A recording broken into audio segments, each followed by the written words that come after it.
Just listen. See, they call themselves the planters.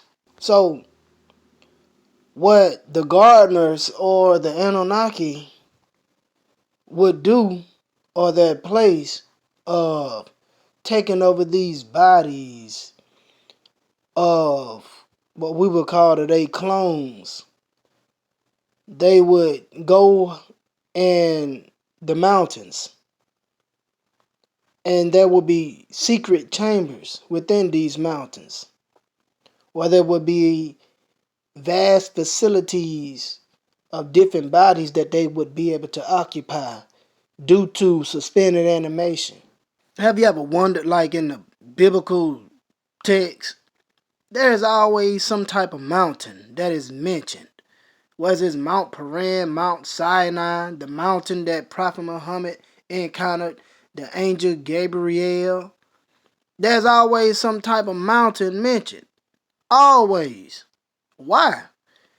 Because this is where the Anunnaki or the extraterrestrials roam once they visit this planet. This is their secret hiding chamber. And now the beauty about this is that we actually have the intel on how it was done. Now let us take a peek inside of Dr. Tuesday Lobsang Rample's book, The Tibetan Sage, so we can have a clear understanding of how this even was possible to even take place, for them to even live inside or visit inside or have a council meeting inside of a mountain. The gardeners of the earth wanted secret places so they could come to earth unknown to the earthlings, and so when this was just a low heap of stone protruding above the ground, they cut into the living stone by means of what will later be known as atomic torches. It melted out the rock, and a lot of the grey surface outside is steam from the melted rock, and then when the cave was cut out to the right size, it was allowed to cool, and it cooled with an absolutely glass smooth surface. Having done the cavern, which is big enough to take the Potala itself, they did some investigating, and then they bored tunnels right along this rock range, which in those days was almost covered by earth. It used to be possible to travel about 250 miles through these tunnels, from cave to cave. Let those with an open mind receive the information that is about to sprout forth. Those that are acquainted with Though the Atlantean, in his book The Emerald Tablets, he makes mention of how he would take his Atlantean body into the halls of Amenti and put it under suspended animation. And through the process of transmigration, he would take over the body of another, and he would walk amongst men, yet not of man.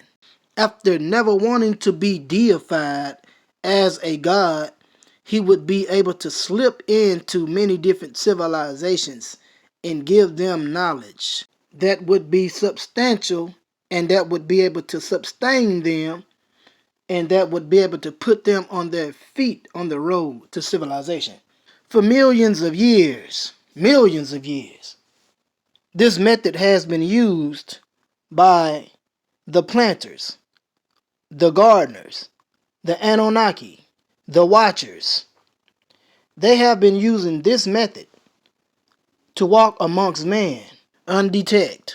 Now imagine waking up one of these Anunnakis that has been in suspended animation for thousands, maybe even millions of years.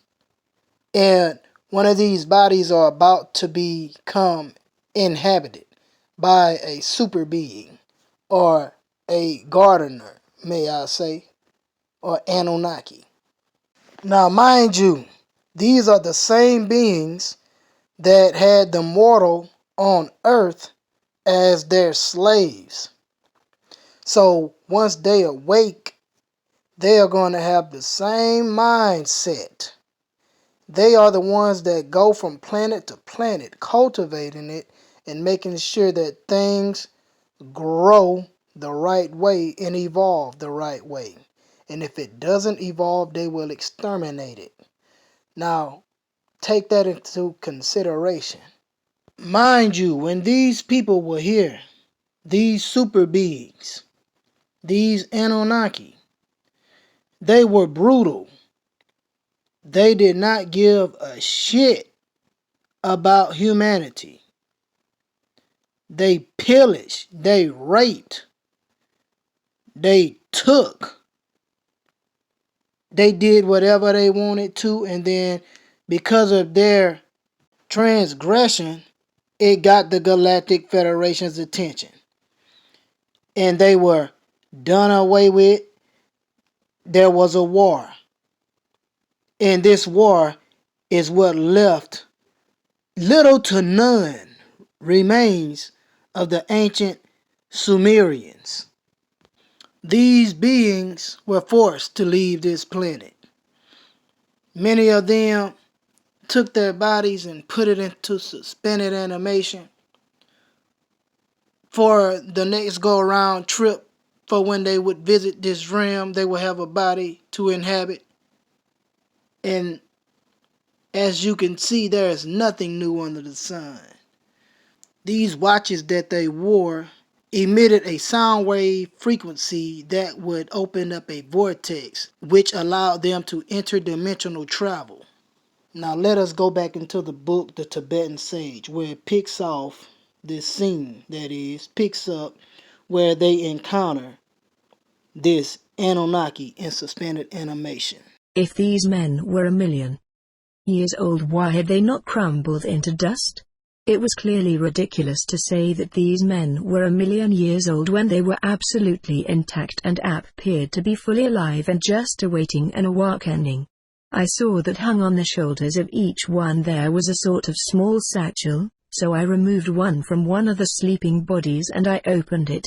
Inside there were curious bits of wire twisted in coils, and there were other things made of glass, and the whole thing made no sense at all to me. There was a rack inside full of buttons, press buttons, and I pressed the first one I saw. I screamed with fear. The body from which I had taken that satchel suddenly jerked and crumbled into fine dust, the dust of 1,000,000 years or more. The Lama Miniadon up came over to where I stood petrified with fright. He looked at the satchel, and he looked at the pile of dust, and then he said, "There are quite a number of these caves. I have visited a few of them and we have learned never to press a button until you know what it does, until you have worked it out by theory." These men knew that they were going to be buried alive in some tremendous earthquake, so the doctor of the ship would have gone to each man and put a survival kit on his shoulder. The men would then go into a state of suspended animation so that they would know nothing whatever of what was happening to them or around them. They would be as near dead as anyone could be without actually dying. They would be receiving adequate nourishment to keep the body functioning on a minute scale. But when you touched this button, which I see as a red button, you would have discontinued the supply of life force to the man in suspended animation. Having no longer a life force supply, his age would come upon him suddenly, and he would immediately turn into a pile of dust. We went around to the other men and we decided that there was nothing we could do for them because, after all, we were shut in the mountain and the ship was shut in the mountain, and if these people came awake, would they be a danger to the world? Would they be a danger to the Lamazaris? These men, of course, were possessed of knowledge which would make them appear as gods to us, and we were afraid of being made into slaves again because we had a very strong racial memory that we had been slaves at some time. They make arrangements for an appropriate number of them, the super brains, to take over a body and come down to Earth and pose as Earthlings. I always say that the biggest trouble is the awful smell with these bodies. They smell like hot, rotting meat, and it might take 1/2 day before one can overcome the nausea occasioned by such a takeover. So there really is no way in which a superentity who possibly has gone wrong somewhere can victimize the substitute body. It can watch what others are doing, obviously, but nothing can be done which will harm the superentity. Well, all this is a terrific puzzle for me because if a superentity is going to wait until a body is perhaps 30 years of age, what is going to happen about the silver cord? It's obvious that the silver cord is not just cut off, or I suppose the body in waiting would just decay. No, Lobsang, the Lama replied. These substitute bodies have a form of silver cord which leads to a source of energy which keeps the way open for the body to be occupied. This is known in most religions of the world.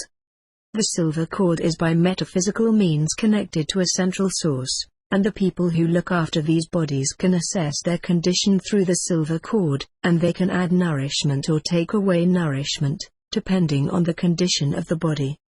I shook my head, baffled, and said, "Well, how is it that some people have the silver cord emerging from the top of the head while others have it emerging from the umbilicus? Does it mean that one is better than the other? Does it mean that the belly button exit for the cord is for those not so evolved? No, not at all. It doesn't matter in the slightest where the silver cord emerges. If you were of a certain type, you could have a silver cord emerging from, say, your big toe as long as the contact is made. That is all that matters. And as long as the contact is made and kept in good order, the body lives on in a state of what we call stasis. That means that everything is still. The body organs are functioning at their very slowest, and throughout the whole of a year a body will consume less than 1 bowl of tsampa. You see, we have to do it that way, or else we should be forever traipsing along these mountain tunnels making sure that a body is being properly looked after. And if we had people come here to feed the bodies, then it would actually do harm to the body, because a person could live under stasis for several million years provided it has the necessary attention. And that necessary attention can, and is, given by way of the silver cord. Then can a great entity come down and have a look to see what sort of body the super one is going to occupy? No, said the Lama. If the entity who is going to take over a body saw the body unoccupied, he wouldn't dream of entering such an ugly-looking thing.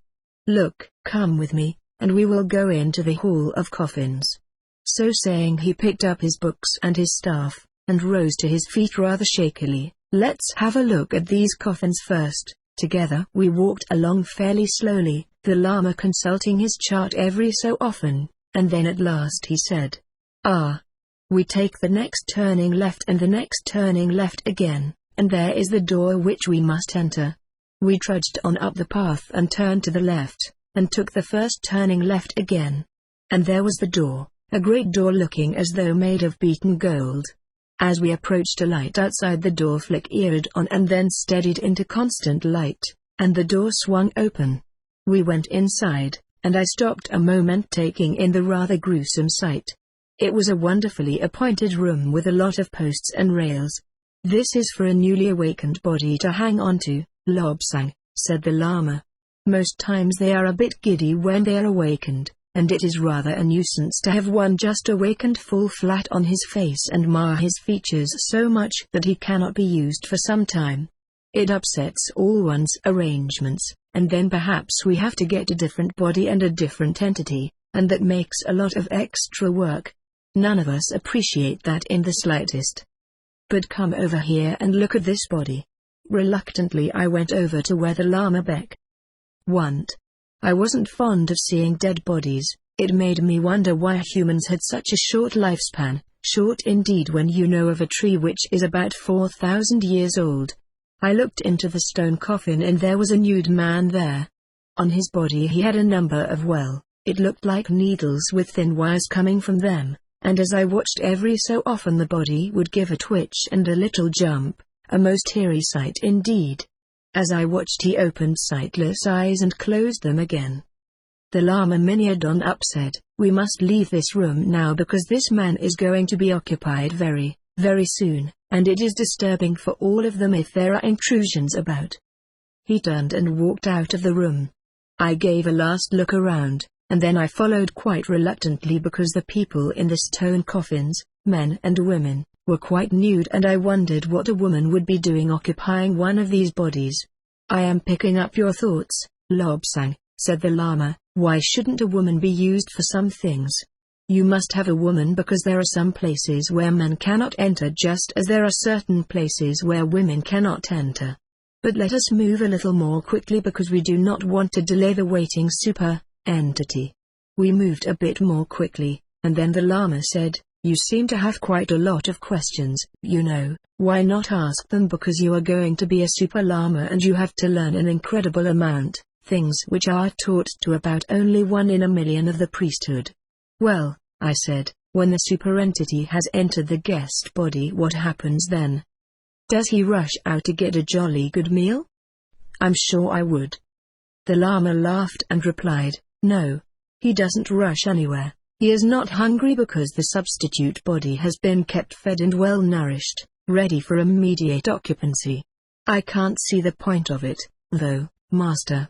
I mean, a super entity, one would think he would enter a body which had just been born instead of all this messing about with dead bodies which are like zombies. Now I'm here to tell y'all, if y'all think that this specific race of Anunnaki is going to be for the betterment of mankind, to correct the wrong that has been done, y'all got another thing coming, because these Sumerian Anunnaki didn't give a shit about the mortal on earth. Remember, their purpose for us was to keep us as their slaves. They didn't give a shit about the original people. They didn't give a shit about nobody. They was all in it for self. They were some renegades, some savages. Now, however, if it is another branch of extraterrestrial that has been in the favor of humanity, then there will be a different outcome. They are all not the same. Some are agreeable and some are disagreeable. Get it clear. A number of things that I've heard from people in the Pentagon, that the buzzword in the secret of secrets in the Pentagon is the Sumerian gods are returning, and that's what they're referring to as that whole area that Peter. Wow! Can you repeat that again, just in case anybody missed it? The buzzword in the Pentagon, in the military circles that are in the know about the cover-up here, they kind of, in whispered tones, talk about the return of the Sumerian gods. And they're talking about the what we would call aliens or fallen angels returning into the Middle East, into Old Sumer area. The Annunaki.